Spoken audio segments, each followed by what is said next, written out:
Hi friends, कैसे हो आप लोग। मेरा तो आज का पूरा दिन बहुत व्यस्त रहा। आज मैं अपनी कजिन के घर गई थी। एक्चुअली वो कुछ दिनों से बहुत बीमार चल रही थी। वहां से मैं शाम को 6 बजे घर वापस आई। मैं आज काफी थक गई थी। थोड़ा आराम करने के बाद मैंने ये कहानी लिखी और यूट्यूब पर पोस्ट करी। आज वाकई में मेरा सिर काफी भारी लग रहा था, लेकिन फिर भी मैंने आप लोगों के लिए एक भुलक्कड़ व्यापारी की कहानी लिखी है। मुझे आशा है कि ये कहानी आप लोगों को अवश्य पसंद आएगी। अब मैं फालतू की गपशप किए बिना डायरेक्ट आज की कहानी सुनाती हूँ। एक कस्बे में दिलीप नाम का व्यापारी रहता था, जो बहुत भुलक्कड़ था। उसके पास 8 गधे थे। वह उन गधों पर गेहूं और चावल लाद कर ले जाता और मंडी में बेचा करता था। एक बार उसने गधों पर गेहूं के बोरे लादे और बाजार की ओर चल दिया। उसने मंडी में गेहूं बेचा और शाम को घर के लिए वापस निकल पड़ा। वह खुद तो एक गधे पर बैठा था तथा अन्य 7 गधों को हाँक हाँक कर आगे बढ़ा रहा था।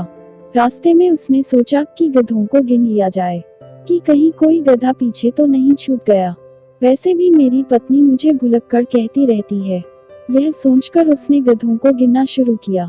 1, 2, 3, 4, 5, 6, 7। अरे 7 ही गधे। उसने दोबारा गिना, फिर तीसरी बार भी गिना। अरे वही 7 गधे। 8वां गधा कहाँ गया। वह गिनता रहा और परेशान होता रहा। एक बार भी उसने उस गधे को नहीं गिना जिस पर वह स्वयं बैठा हुआ था। यह सोचकर व्यापारी बुरी तरह परेशान हो गया कि आखिर 8वां गधा कहाँ गया। उसे याद था कि सुबह जब वह घर से चला था तो 8 गधे थे। आखिर 8वां गधा कहाँ हो सकता है। बाजार काफी पीछे छूट गया था। फिर भी वह मुड़कर बाजार की ओर चल पड़ा। रास्ते में उसने कई राहगीरों से भी पूछा कि क्या आसपास कोई गधा देखा था, मगर हर व्यक्ति ने यही कहा कि उन्हें कहीं कोई गधा नहीं दिखाई दिया। दिलीप बेचारा उदास हो गया और गधा मिलने की सभी आशाएं छोड़कर घर की ओर चल पड़ा। वह आधी रात को घर पर पहुंचा। उसकी पत्नी घर के बाहर खड़ी थी। वह अपने पति को देखते ही समझ गई कि वह कुछ परेशान है। हो न हो, ये आज भी कुछ भूल आए हैं। यही सोचकर उसने अपने पति से पूछा, क्या बात है, कुछ परेशान दिखाई दे रहे हो। आज बड़ा नुकसान हो गया। व्यापारी उदास मन से बोला, मेरे 8 गधों में से एक गधा कहीं खो गया है।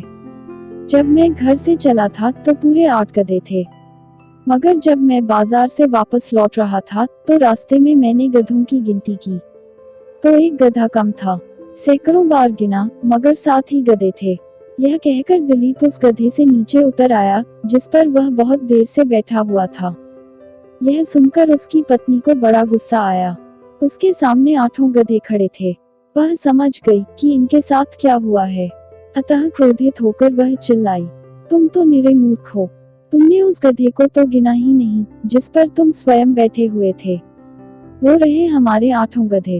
अब व्यापारी की समझ में आ गया कि 8वां गधा न मिलने का क्या कारण था। वह मुंह बनाकर अपनी पत्नी को देखता रहा। अपनी झेप मिटाने के लिए उसने अपनी पत्नी से कहा, देखो बात यह है कि दिन भर की दौड़ धूप से मैं इतना थक जाता हूँ कि बस कुछ याद ही नहीं रहता। ये बात सुनकर उसकी पत्नी प्यार से मुस्कुराने लगी। कहानी से सीख, जल्दबाजी और घबराहट में काम बिगड़ जाता है। किसी भी काम को शांत मन से करना चाहिए। आपको मेरी कहानी कैसी लगी कमेंट बॉक्स में बताइए ताकि मैं आप लोगों तक अच्छी कहानियां ला सकूं। हमारे चैनल को सब्सक्राइब करना ना भूलें और साथ ही वीडियो को लाइक करें और अपने दोस्तों के साथ इंस्टाग्राम, व्हाट्सएप और फेसबुक पर अवश्य शेयर करें। नई मजेदार कहानियों के नोटिफिकेशन के लिए बेल आइकॉन को जरूर दबाएं। धन्यवाद।